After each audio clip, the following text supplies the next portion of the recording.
Le fait de gracier Dadis va ranger complètement une bonne fraction de la population de la forêt, va l'amener à pouvoir supporter effectivement une candidature potentielle, si elle n'est déjà pas annoncée. Vous allez appeler quelqu'un à Zérekore là-bas, le citoyen lambda qui se promène, et il est content, il est fou content, effectivement. Donc si ça continue ainsi, effectivement, ça peut porter fruit parce que vous cherchez quelqu'un qui va voter dans ce cadre-là, je dirais, à la disposition du président de la transition. Alors, je trouve que c'est une très bonne mesure sur le plan humain parce que le capitaine, finalement, va pouvoir aller se faire soigner. Il va se faire soigner, c'est qu'il y a une première condition pour n'importe quelle entreprise. Dans tous les cas, ce premier aspect humain mis de côté, pour lequel d'ailleurs il y a un engouement fou, et il faut voir l'angle juridique.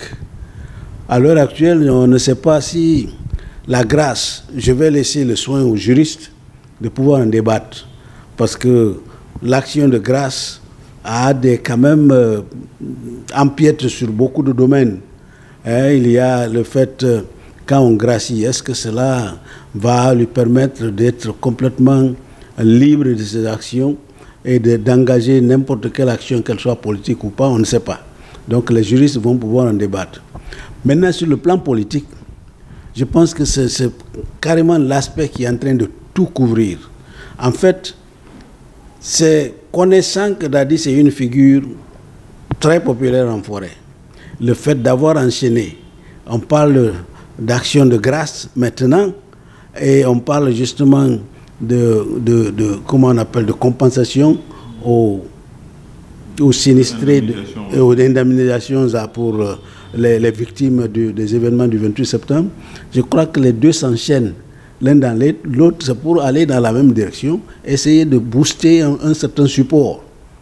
Surtout en forêt, on dira que le fait de gracier Dadis va ranger complètement une bonne fraction de la population de la forêt, va l'amener à pouvoir supporter effectivement une candidature potentielle, si elle n'est déjà pas annoncée.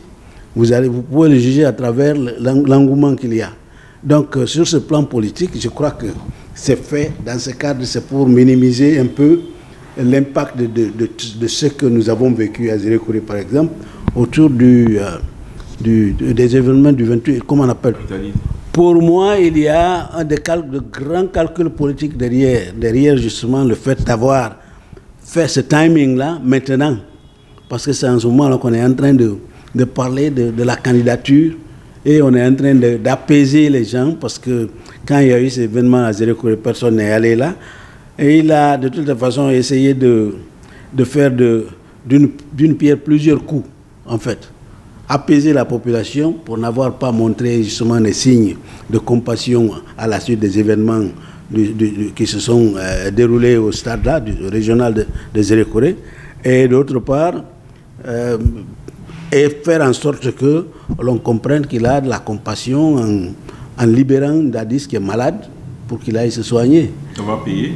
Bon, ça c'est une question, c'est comme disent les Anglais, ça c'est the $60,000 question, c'est-à-dire c'est la question qui vaut $60,000. On ne sait pas si ça va payer. De toutes les façons, il y a déjà eu cet effet. Partout, vous allez appeler quelqu'un à Zérekore là-bas, le citoyen lambda qui se promène, et il est content, il est fou content, effectivement. Donc si ça continue ainsi, effectivement, ça peut porter fruit parce que vous cherchez quelqu'un qui va voter dans ce cadre-là, bon, il va voter effectivement comme l'émotion est en train de l'emporter. Je ne sais pas si ça va payer, nous verrons avec le temps.